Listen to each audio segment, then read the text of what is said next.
I'm Harsh Pujare. I'm from team number 7, also known as Photonites. And the paper we are going to review is called Dynamics for Encircling an Exceptional Point in a Nonlinear Non-Hermitian System. So this paper basically studies the dynamics near an exceptional point in a nonlinear non-Hermitian system consisting of a pair of resonators. An exceptional point is a point in the parameter space where the system's eigenvalues and eigenstates coalesce into one eigenvalue and one eigenstate respectively. One of the resonators has a linear loss and the other resonator has saturable gain, which basically means that the amplitude of the light beam gain associated with that saturates as the amplitude increases. We show that the system dynamics exhibits chiral characteristics, which basically means that my system behavior depends upon the direction in which I move in my parameter space. And moreover, unique to the nonlinear system, such dynamics allows us to adiabatically switch between states which are bistable at the same system parameters. So this is the unique property of the nonlinearity which we introduced. So, introduction. Real physical systems obviously often come with loss or gain as a result of interaction with the environment. In quantum mechanics, such systems are described by Hamiltonians that are necessarily non-Hermitian to signify the breakdown of time reversibility. Why is that? Because they have to be non-Hermitian because then probability is not conserved, probability might leak out because again what's happening is your system is interacting with the environment and that is why you have gain or loss, right? So the system has to be non-Hermitian, the Hamiltonian has to be non-Hermitian. They are characterized by the fact that time evolution is not unitary, leading to a loss in probability. So the system theoretically behaves like an open system.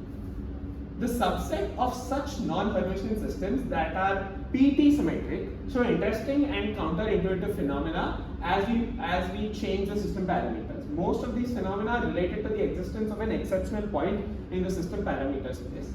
And exceptional points are the points in the system where both the eigenvalues and eigenstates coalesce, as I just mentioned. This is different from normal degeneracy of the system where only eigenvalues coalesce. This is an important point. At these points, we have an incomplete basis, so our analysis has to be modified. Since both your eigenvalues and eigenstates coalesce, the rank of your matrix decreases, and hence the eigenvalues cannot span the entire parameter, they cannot span the entire Hilbert space, and hence most of our analysis cannot, our analysis is incomplete and it has to be modified. The dynamics near the exceptional point is of interest, particularly the observation that when an exceptional point is encircled sufficiently slowly in the parameter space, the state evolution is found to be topological and chiral, which basically means that the final state depends on the direction in the parameter space in which the exceptional point is encircled. This is attributed to the non-adiabatic transitions of states when the trajectory encloses an exceptional point. We'll get to what all of this means later on when we show codes and when we show changes in graphs to signify such non-adiabatic transitions of states. This paper studies a non-Hermitian system consisting of two resonators coupled together, one which exhibits linear loss and the other exhibits non-linear gain which saturates, and it's described a gain saturation model that is dependent on the field's amplitude as it obviously has to if the gain saturates as amplitude increases. Such a system can support steady states that oscillate in time without growth or decay, which are analogous to the eigenstates of the corresponding linear system.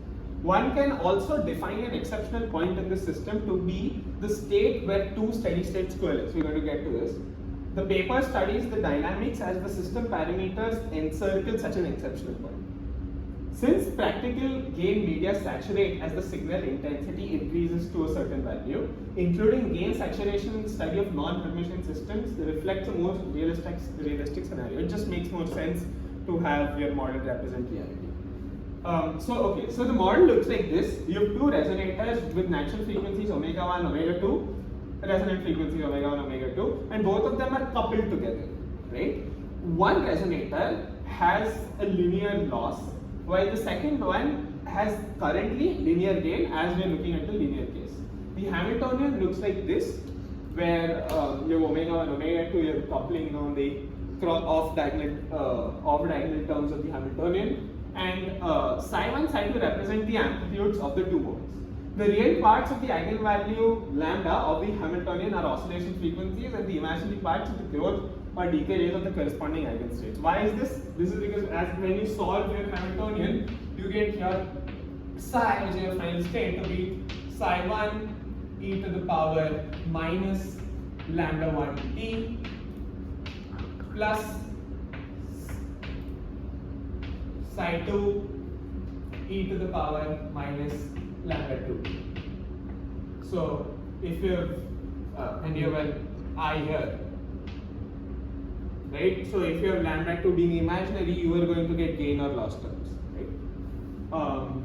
So the linear case here, if you solve your Hamiltonian as described there, your eigenvalue, you get these eigenvalues, right? And now you have a couple of interesting characteristics of these eigenvalues. Firstly, so let's just put omega 2 as 2, g and n as 0.5, and then do you actually get this? So for example, this 1 represents 4n squared, and this 4 represents 2 omega 2, right? The real and imaginary parts of the eigenvalues are plotted below, we'll get to that. The two we will get to the diagram, and in this case, the real parts form self-intersecting Riemann surface as we vary omega 1 and omega and k. So k is coupling, omega 1 is resonant frequency of the first resonator. The imaginary part signifies gain, because if lambda 1 and lambda 2 are imaginary, you're going to get gain or loss terms respectively for your side. And so, you know, we can analyze this system for this eigenvalue equation for you keeping delta omega to be 0. So what you can do is put delta omega 0 and get 4 plus minus 4 kappa square minus 4 x square by half divided by 2. So again, 1 here represents 4 L squared because L is taken as 0.5, and we can clearly see your eigenvalues are going to be real if kappa is greater than L, and your eigenvalues are going to be imaginary if kappa is less than L, right? So what's going to happen is, along the line delta omega 0, we observe that at k is equal to L, the eigenvalues go from real to imaginary, as I just told you, as we decrease coupling, which shows that the exception point is at k is equal to L and omega is equal to 0, as your parity time symmetry breaks at that point. Because what happens at that point is you are going to get from real eigenvalues to imaginary eigenvalues. Imaginary eigenvalues, like I've already told you, indicate that you are going to get gain or loss in the media, which indicates your system is non-Hermitian, which indicates since you're going to have gain and loss, you cannot have parity time symmetry, right? The system is parity time symmetric along the line W1 equal, omega 1 is equal to omega 2. As we encircle the exception point, we can see that the state of the system does not evolve in a fully adiabatic fashion and instead exhibits a chiral behavior. I'll show you the graphs at this point. So just scroll down. Yeah. So these are the Riemann sheets for you plotting real eigenvalues on the z-axis, and these are the Riemann sheets for you plotting imaginary eigenvalues on the z-axis. So what's going to happen is, these are two sheets for one eigenstate and the other, and similarly here you have two sheets where they actually cross at 0. So obviously this is a parameter space where you're varying your coupling and your delta omega, which is the difference in resonant frequencies. To understand this better, I'm going to show a different graph in Mathematica.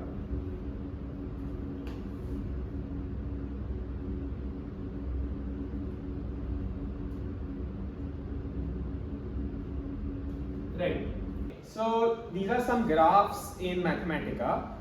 These two represent the two eigenstates of the linear Hamiltonian. The z-axis represents the real part of the eigenvalue. This graph represents coupling, k, kappa, and this axis represents coupling, and this axis represents omega 1. Notice what happens when omega 1 is 2. Please note, in the entire calculations of both lambda, we have assumed omega 2 to be 2. So at omega 1 is equal to 2, delta omega is 0. So at delta omega is equal to 0, when the coupling is weak, so when k kappa goes from 0 to 0.5, notice what happens. Kappa going from 0 to 0.5 means it's going to be smaller than L, and that means lambda is going to be imaginary.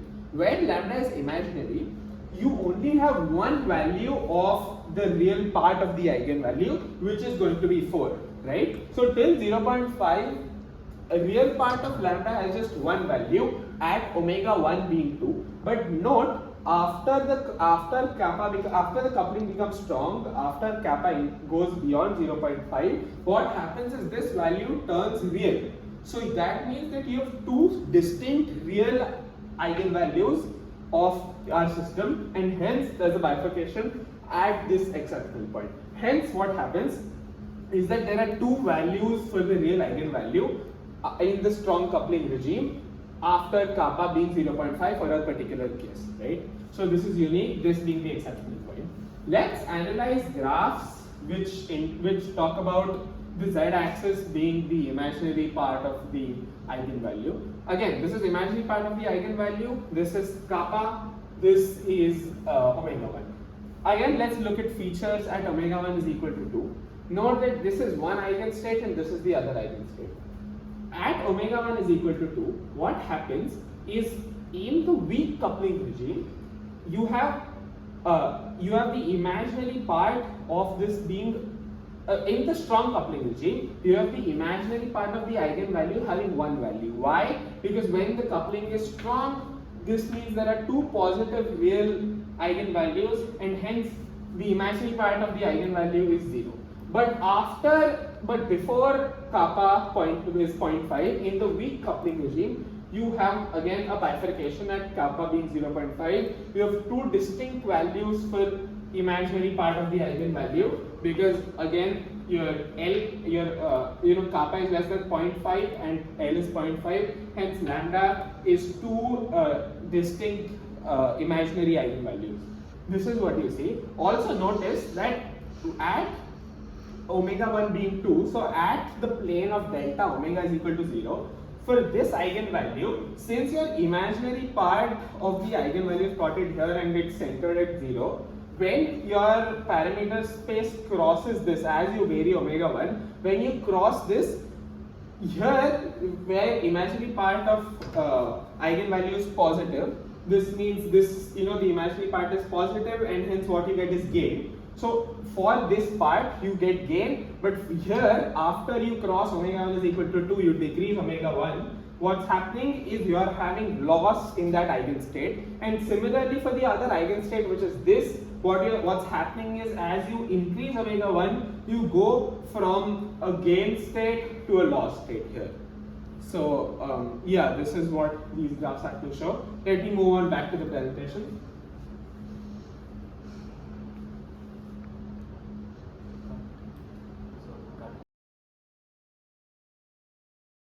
As my friend Pujari explained, these are the plots of the linear cases where the red is one eigenstate and the blue is the other eigenstate.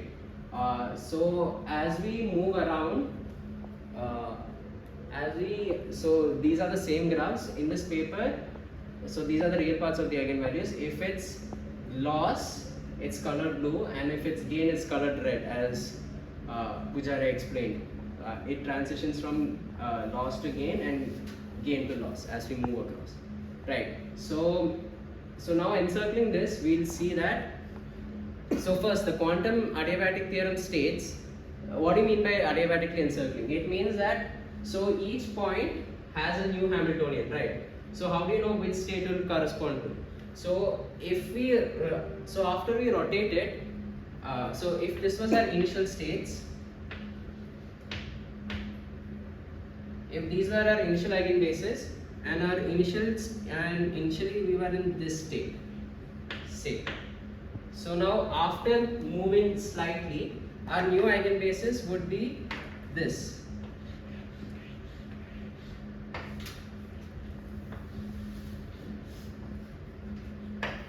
So now after rotation, so now if we wait for some time, this state would collapse into this eigenbasis if we wait long enough.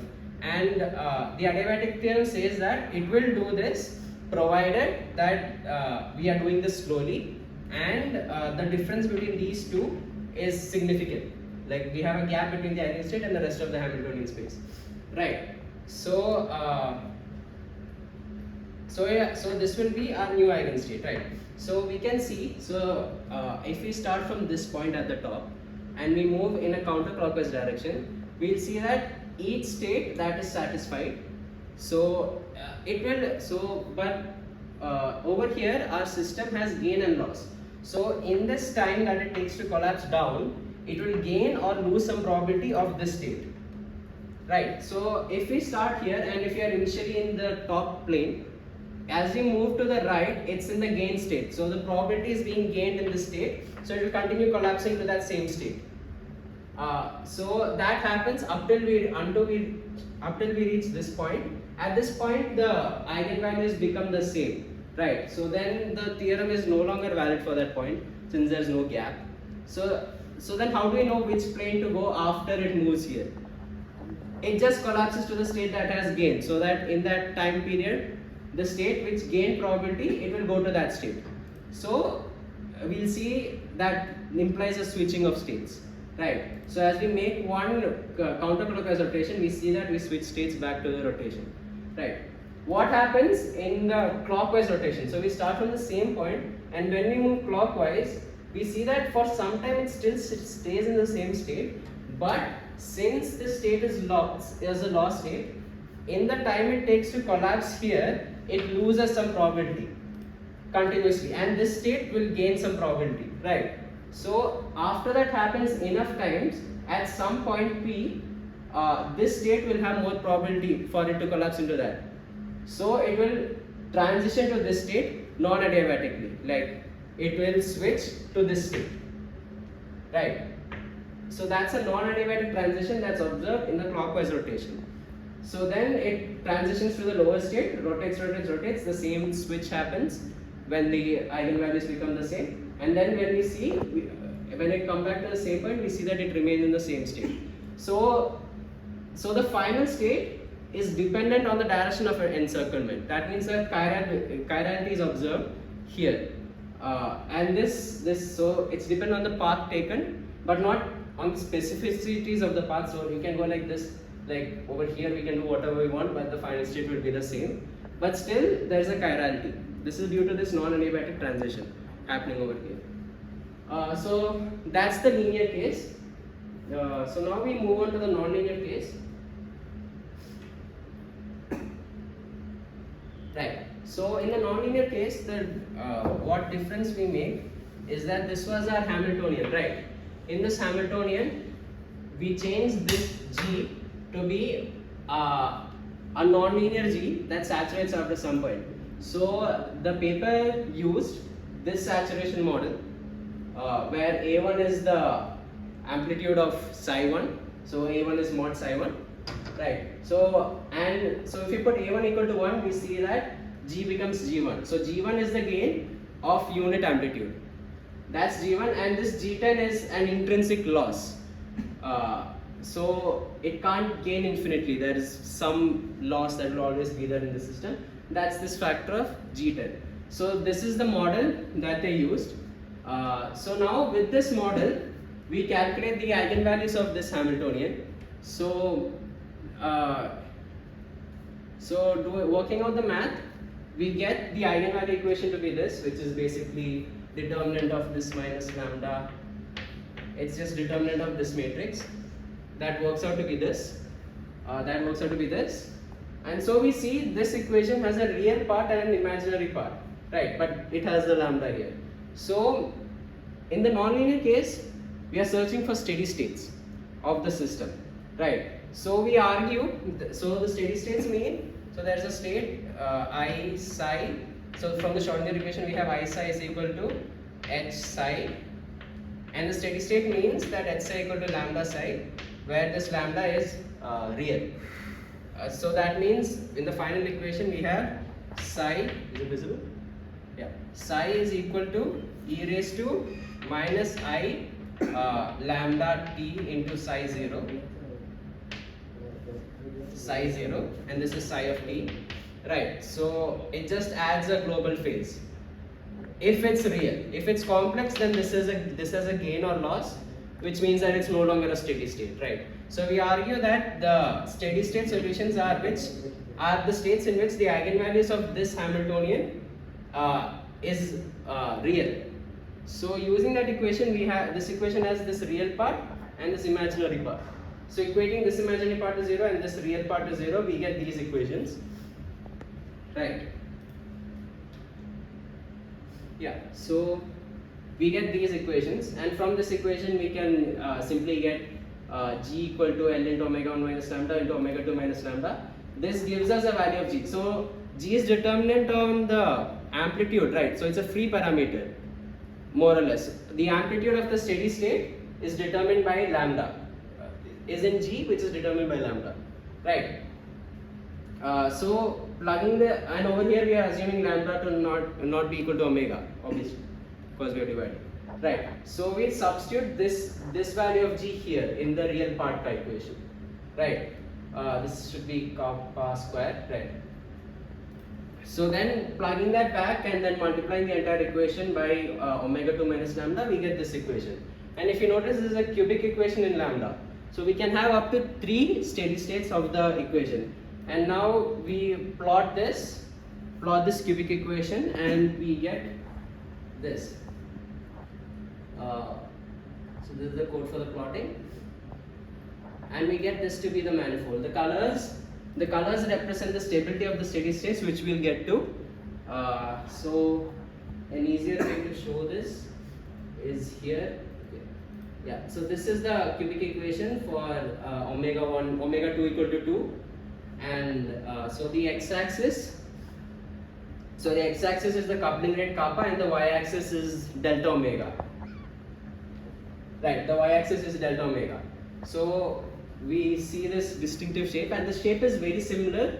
Like there's an exception point, and then there is intersection. This is very similar to the graph that we got in the linear case, right? So then, right. So at the delta omega into 0 plane, this is how it looks like. This is the equation when we put x equal to delta omega equal to 0. We see that before, in the weak coupling, there's only one solution, one steady state, right? And after that we get up to 3 steady states of the Hamiltonian. Pause.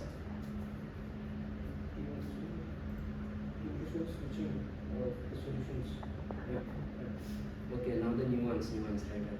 So remember, we took L not equal to omega in the previous equation. What happens if we take L equal to omega? So if you find omega 2, so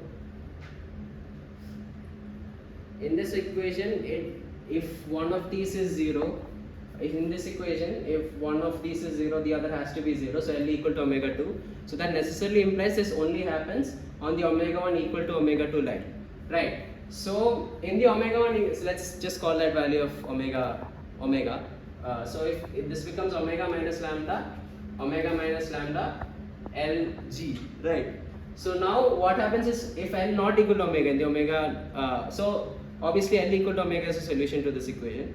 Other than that, when L not equal to omega, if G equal to L, we see that the equation is satisfied. So we look at that case.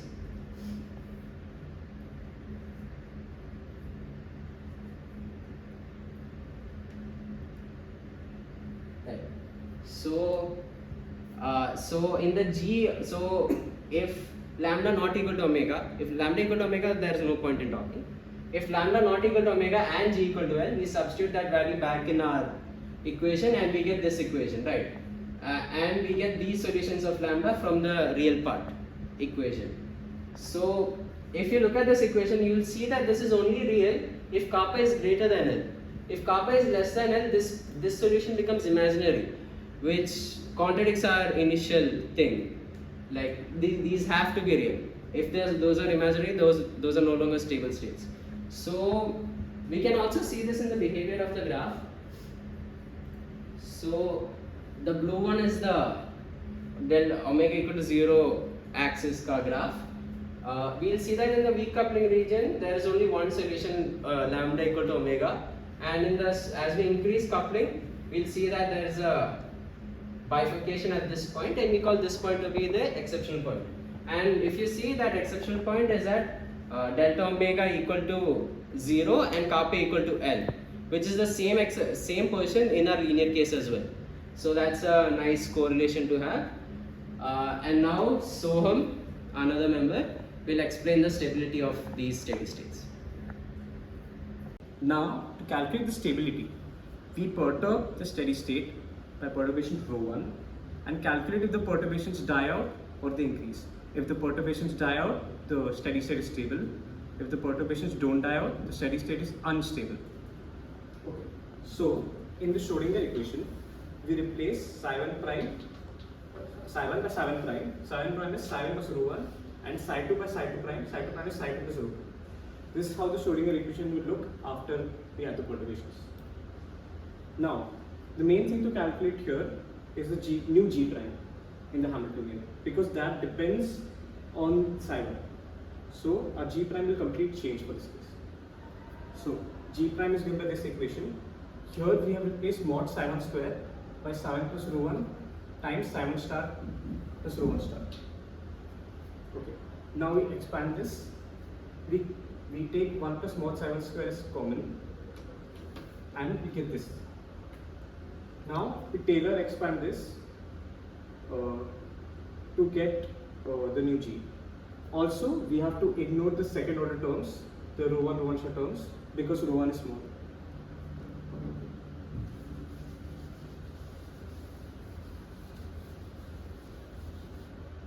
So the new G will look like this.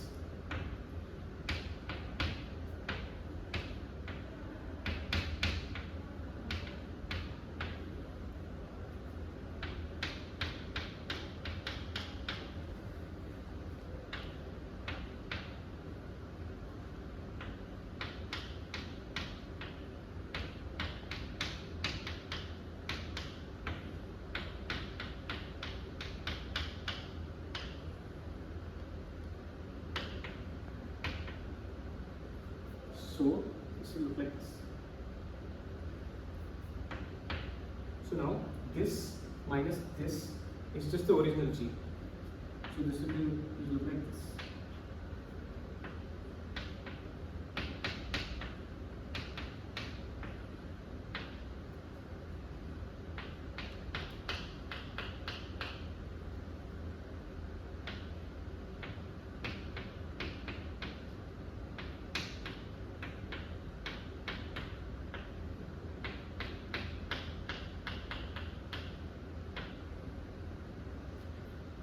Okay, now we need to replace this G prime back in the Schrodinger equation.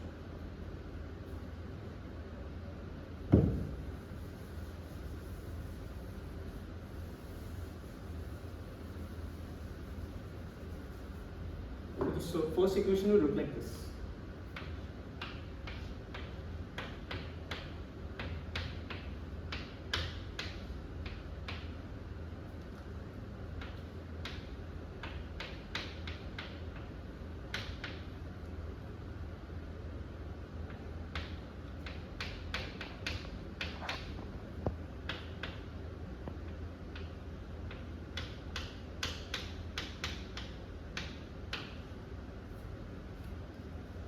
Now we need to put this G prime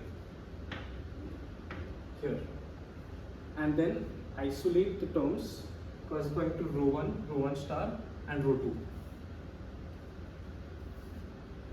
to get something like this.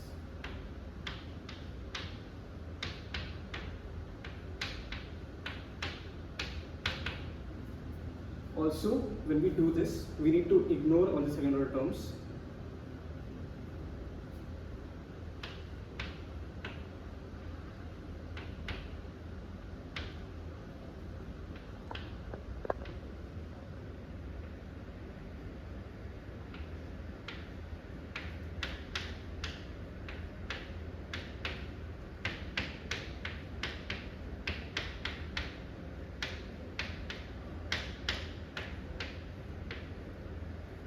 Okay, when we expand this, we need to also cancel this out so that we can get only the evolution of the perturbation. So when we expand this, we isolate this so that we can cancel this part and this part, which was the original Schrodinger equation. And we get the real G with this.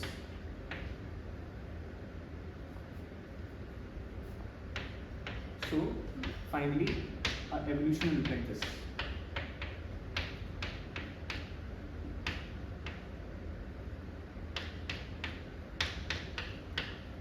and ABC are given by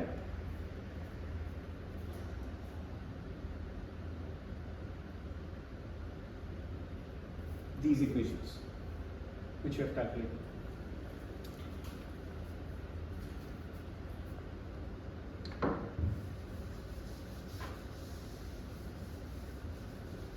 Now similarly for psi 2 case is pretty easy because it's linear.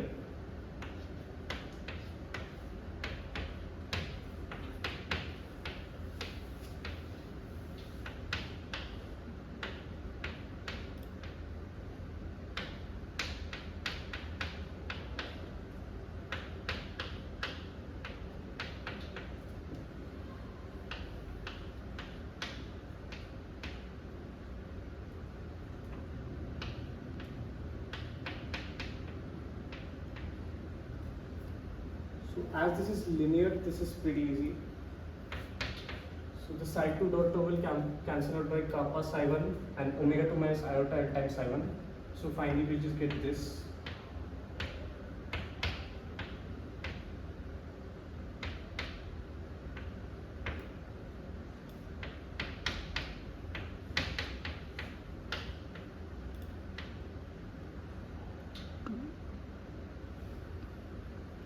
This is rho 2.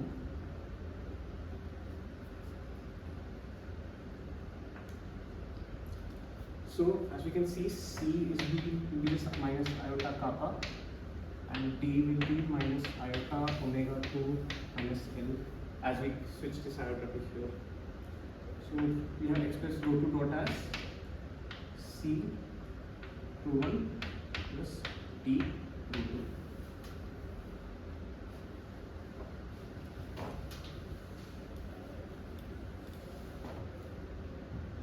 We also have rho 1 dot, which we have derived earlier.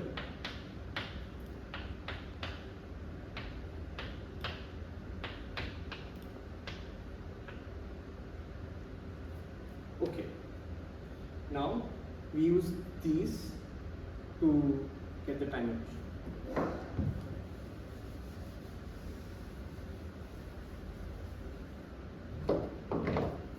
Now, as rho 1 and rho 2 are complex, we complex conjugate these to get enough equations.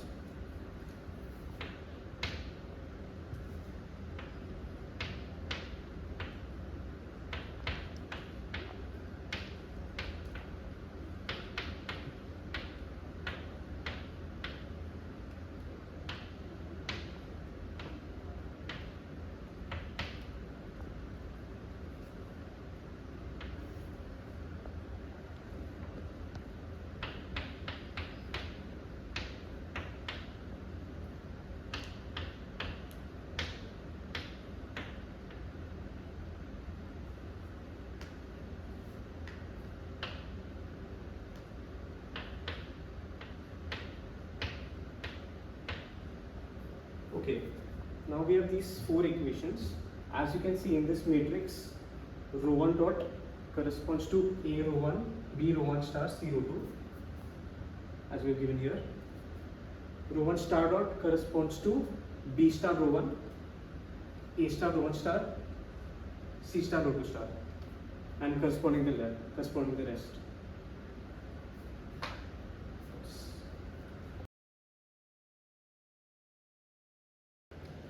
Now that we have calculated this matrix and the evolution of the perturbations, I'll briefly mention how we get the values of ABCD for a particular lambda.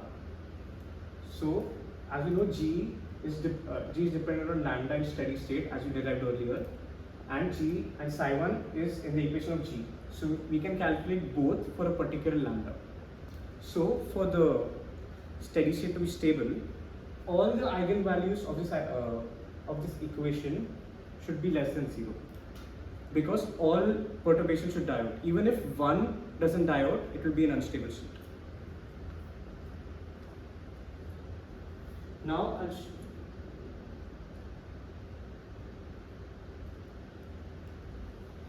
I'll show you a plot where we have calculated where the steady state is stable and where it's unstable. So the blue represents the unstable part and the red represents the stable part. So we calculate the Lyapunov exponents for all lambda in this manifold, and the blue part is where the Lyapunov exponent is positive, and the red part is where the Lyapunov exponent is negative. So the red part is stable and the blue part is unstable.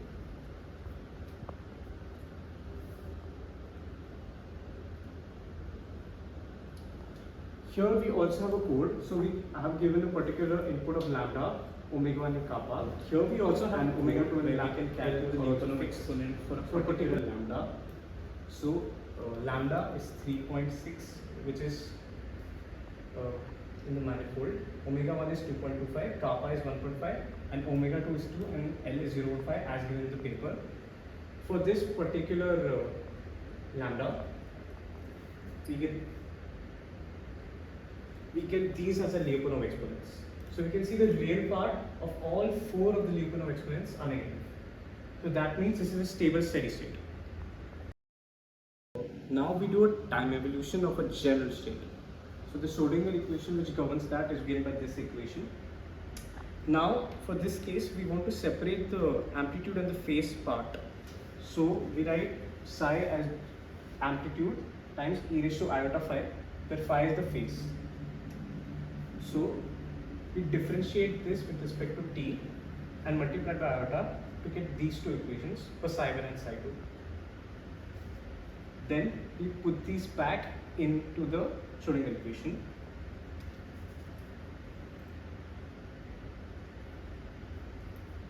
When we take the top row of the Schrodinger equation, we get this equation, with delta phi defined by phi 1 minus phi 2. Now we need to get differential equations for a1 and phi 1 separately. So we separate the real and imaginary parts of this equation.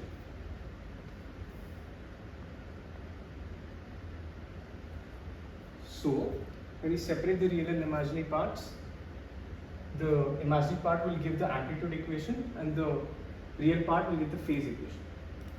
Similarly, when we expand out the second row, we get these two equations. Also, to separate out the real and imaginary part, we have taken e raised to iota delta phi and written it as cos delta phi and sin delta phi. So we get these two equations now. Now we can reduce these 4 differential equations into 3 by just subtracting the phi 1 and phi 2 equations to get a time evolution for the change in phase, like difference in phase, phi 1 minus phi 2. So as we just saw, we derived the time evolution equations for A1, A2 and delta phi. Here they are. But as we wish to study the nature of steady states, we know that we obtain steady states when your parameters don't evolve in time. So what we do is we set all these time evolution equations to 0, which is what we've done here. And using the same equations that we just saw above, we obtain the following equations for A1 and A2 in terms of your gain, loss and coupling. These forms come from the couple differential equations. Now looking back, when we attempt to solve the cubic equation for our eigenvalues, we get this particular equation. Our gain is equal to loss into omega 1 minus lambda divided by omega 2 minus lambda. Lambda is your eigenvalue. Right? Which gives us this form. G by L is equal to omega 1 minus lambda by omega 2 minus lambda. And from the equations 41 and 42, we have G by L is equal to A2 square by A1 square. Now substituting this form, since we have G in terms of A1 squared over here, we put this form into this equation with G by L and we get A1 squared in terms of lambda in a closed form. Using this, we're able to, using A1 squared, we can now put this back into equation 43 along with the value of lambda to get the value of A2 squared, and using equations 41 and 42, we are also able to solve for delta phi. Hence, for any given steady state, for a given delta omega and coupling, we know all parameters of our steady state.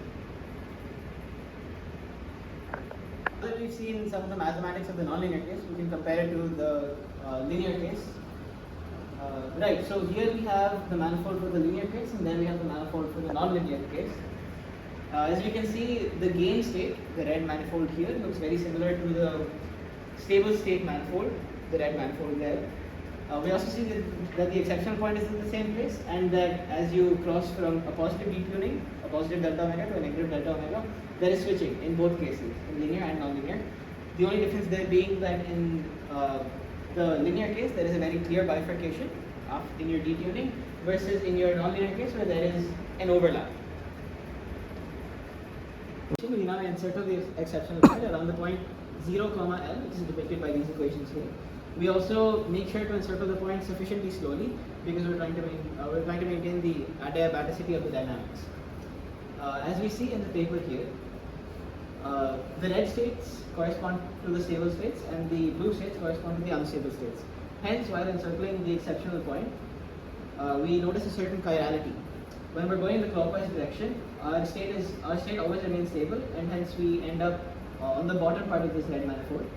However, when moving in the anti-clockwise direction, we immediately go to an unstable state, due to which we fall to the red manifold at the bottom, which corresponds to stable states, which is depicted by the kink in the graph of the phase, and we return back to the original starting state in our parameter space. We've also written code that simulates the exact differential equations for the same. Here's the first plot, where you're encircling it in the clockwise manner, due to which your phase ends up in different points. And here we encircle it anti-clockwise, because of which you see the kink in the phase, and then you return back to the same state. Alright. So as we calculated for our steady states, we have this relation between delta phi and lambda, where lambda is the eigenvalue. Let's remember this, it will come in handy in the next part. Right, so talking about hysteresis. If we look at this graph in the paper, we see that there is clearly an overlap between the red and blue regions about here, where the stable and unstable states overlap. This is depicted over here on the board.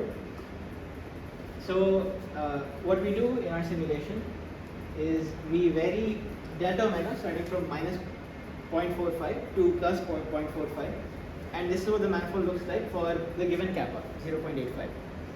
As we start in a state somewhere over here,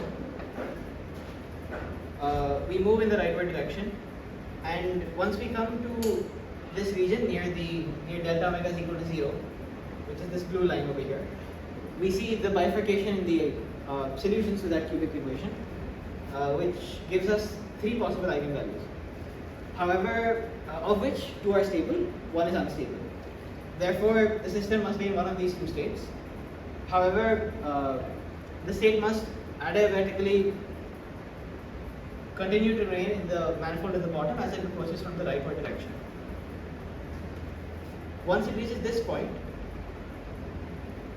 where the states become unstable, it jumps, as was depicted in the earlier simulations, to your stable manifold on the top, and we continue to go until omega is equal to 0.45. And now, as we go from 0.45 to minus 0.45, we observe the opposite. The system adiabatically remains on the upper manifold until it reaches this point where the states now become unstable, which is depicted by the orange part, and it falls back down to the lower manifold, which can be seen over here. Right. So what we have seen here, this hysteresis sort of property of our coupled system has some pretty far-reaching implications. First, let's look at the plot we produced for the hysteresis. Here, it's a plot between delta omega, our detuning, and the difference in phase. As we can see, the blue curve represents the forward direction, and the red curve represents the backward direction. Right. So as we can see, there is a sort of bistability region where, depending on the direction you approach your delta omega equal to 0 from, you might either be in a lower state or a higher state. Just terminology. Right? Pause.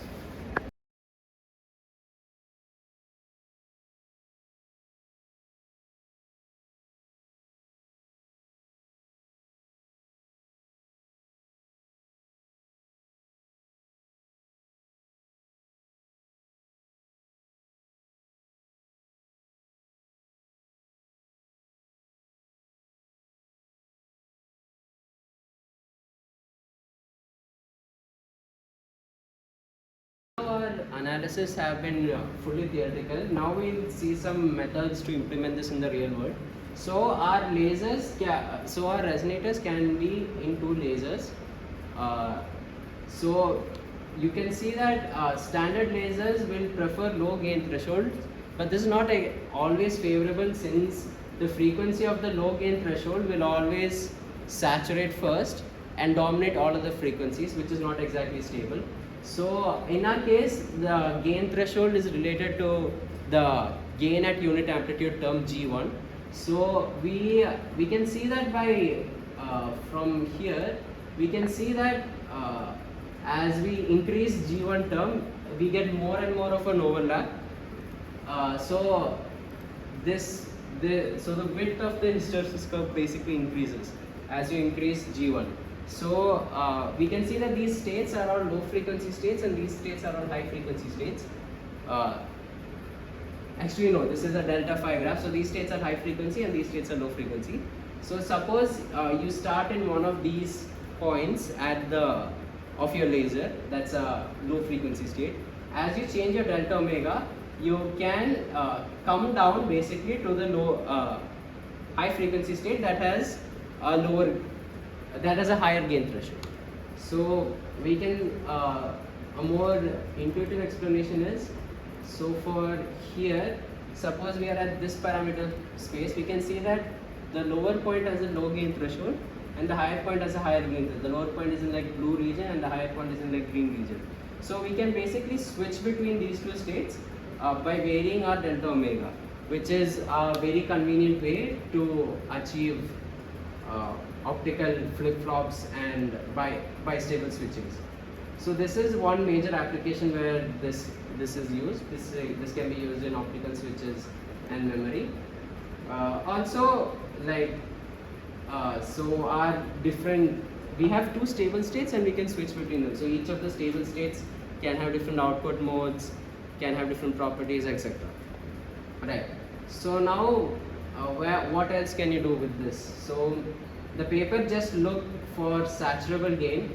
We can also include other types of nonlinear gain, such as intensity dependent refractive index or more complex degrees of freedom. And also, this is just in the case where PT symmetry breaks, just the exceptional point where PT symmetry breaks. There are other types of exceptional points, and looking at those systems could be interesting. These are some of the references that we used.